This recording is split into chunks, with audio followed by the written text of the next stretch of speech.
Nauuso na naman ang paggawa ng twist sa mga traditional recipes. Gawa kaya tayo ng beef pares with a twist? Okay ba na idea yan?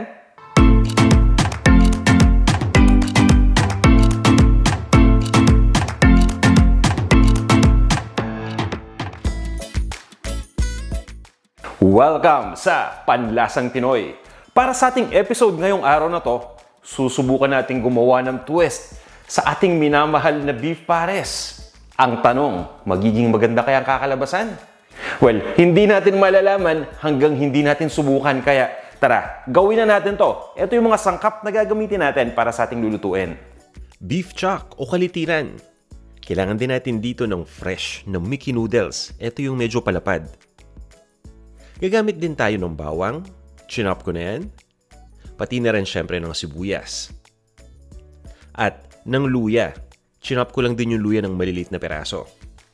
Ito naman yung potato starch. Pwede kayong gumamit ng cornstarch. Dark brown sugar. Ng star anise. Itlog. At ng Knorr beef cube. Bukod sa mga sangkap na to, kailangan natin gumamit ng mantika, ng asin, ground black pepper, ng tubig. Gagamit din tayo dito ng toyo. At maglalagay lang ako dito ng chop na dahon ng sibuyas, pati na rin ng tostadong bawang sa ibabaw mamaya. At ito yung kumpletong listahan ng mga sangkap na yan. Wapak!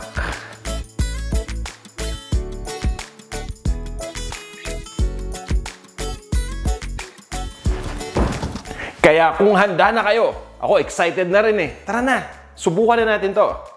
Pinainit ko lang itong wok at maglalagay lang ako ng mantika. Habang papainit yung mantika, kukunin ko na kagad yung bawang. At ilagay na natin dito. Ginigisa ko lang itong bawang hanggang sa mag-start ng mag-brown. So hindi natin to kailangan ipa-brown kagad ng todo-todo. Kasi magigisa pa tayo ng sibuyas, pati na rin ng luya. Kapag brinown natin ng sobra itong bawang, baka naman masunog yan. Yan, so nakita natin na nagsa-start na siya mag-brown. Kunin ko na yung sibuyas at diretso na natin ilagay dito. Pwede tayong gumamit ng kahit anong kulay na sibuyas. Importante i-chop nyo lang. Kung gusto ninyong mas maliit yung hiwa, okay lang din yan. Ituloy lang natin ang pag-isa ng mga 20 to 25 seconds. At ilalagay ko na yung luya. Itong luya yung nakakatulong para magpabango dito sa pares.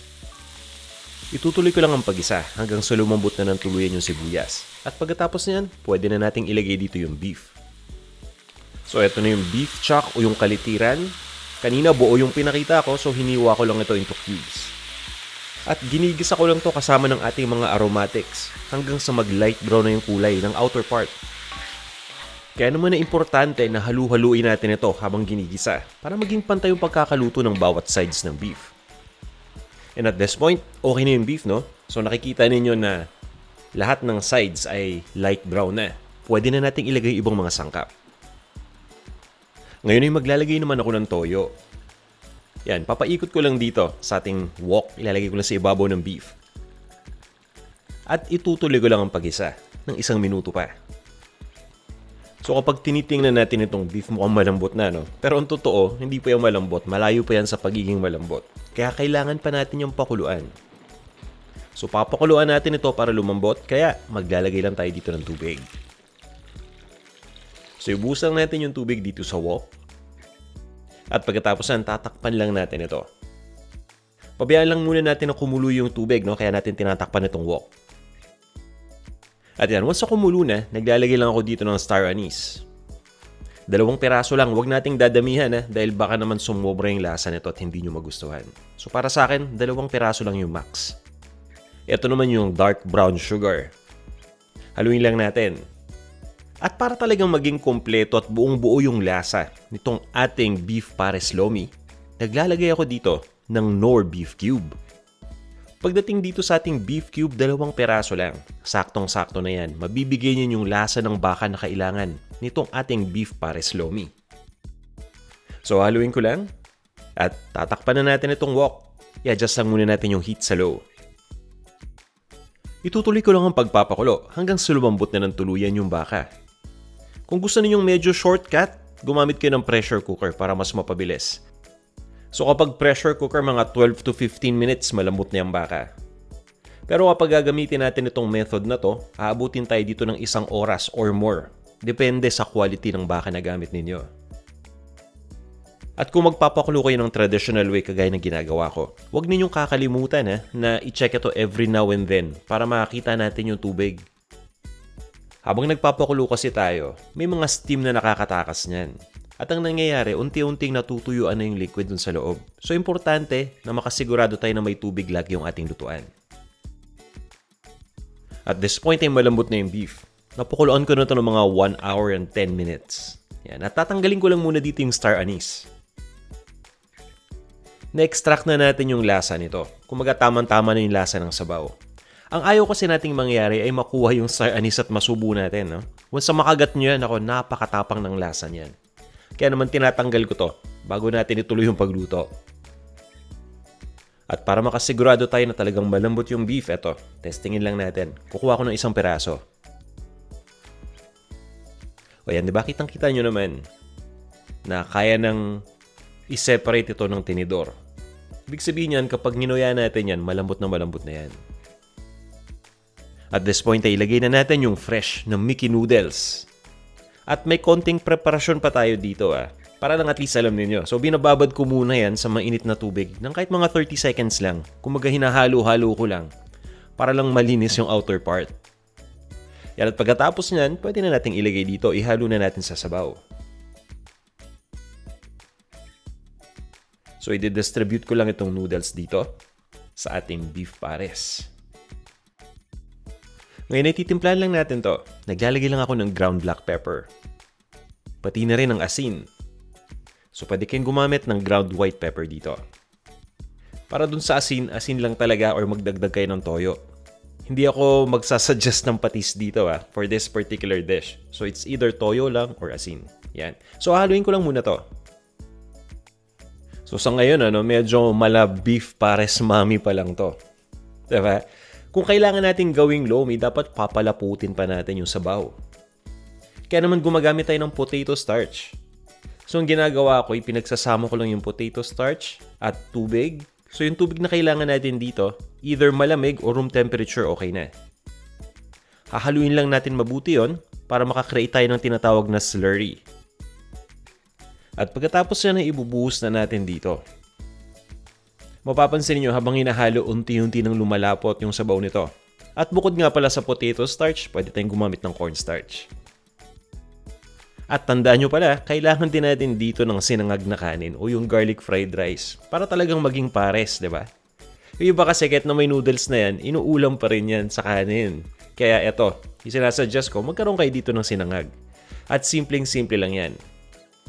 Sa pagluto ng sinangag, alam ko naman na alam nyo na kung paano gawin yan. Pero ito, kukwento ko lang na mabilis. Gumagamit lang ako ng leftover rice. Okay? O yung kaning lamig. So, nagpapainit lang ako ng mantika. At pagkatapos nyan, magigisa lang ako ng bawang hanggang sa maging brown na. Ilalagay ko na dun yung kaning lamig at aasinan ko lang. Pagkatapos yun, isasangag ko lang yun. So, halu-haluin lang natin hanggang sa maluto na lahat ng kanin at ma-distribute din yung bawang. At yun, ganun lang kadali. Ready na tong ating sinangag. Pwede na natin itong itop ng extra pa na toasted na bawang at pwede natin itong lagyan ng daon ng sibuyas. Yan. So, mabalik naman tayo dito sa ating beef pares lomi. Halos kompleto na to. Natimplahan na natin. Pero pag sinabing lomi, dapat may itlog. Kaya to, maglalagay lang tayo ng isang perasong itlog na binate ko lang. Haluin lang natin para lang ma-distribute ng itlog dito. At yan. Ready na to. Ganyan lang kasimple. So, ililipat ko na to sa isang serving bowl at itatap ko na to ng toasted na garlic, ng chop na dahon ng sibuyas at pwede nyo rin tong lagyan ng crush na chicharon. Okay na okay rin yan. Aside dun sa mga sinabi kong topping, meron pa ba kayong mga suggestions?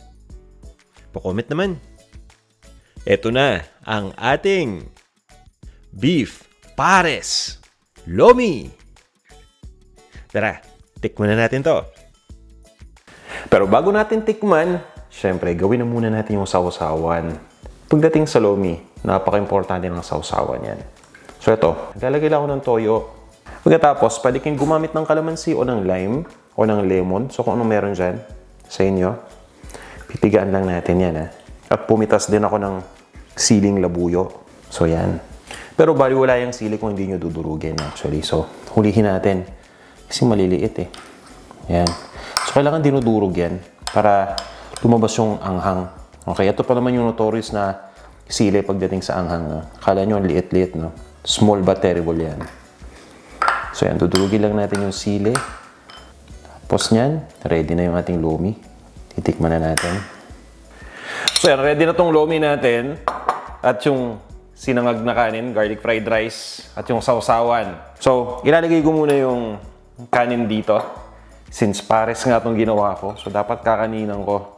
Tapos nyan, lumalabas na itong malaking bowl natin. Parang serving bowl lang to. Although pang isang tao lang to pagdating sa lumihan, ng kanyang kalalaki. Yan, ilalagay lang yung lumi dyan. Tapos dyan yan tinitimplahan. Okay, so titikman ko na ha. Yung aking panimpla. Ito na yung maanghang natin na sausawan. Tapos, tikman na natin. Kung okay ba.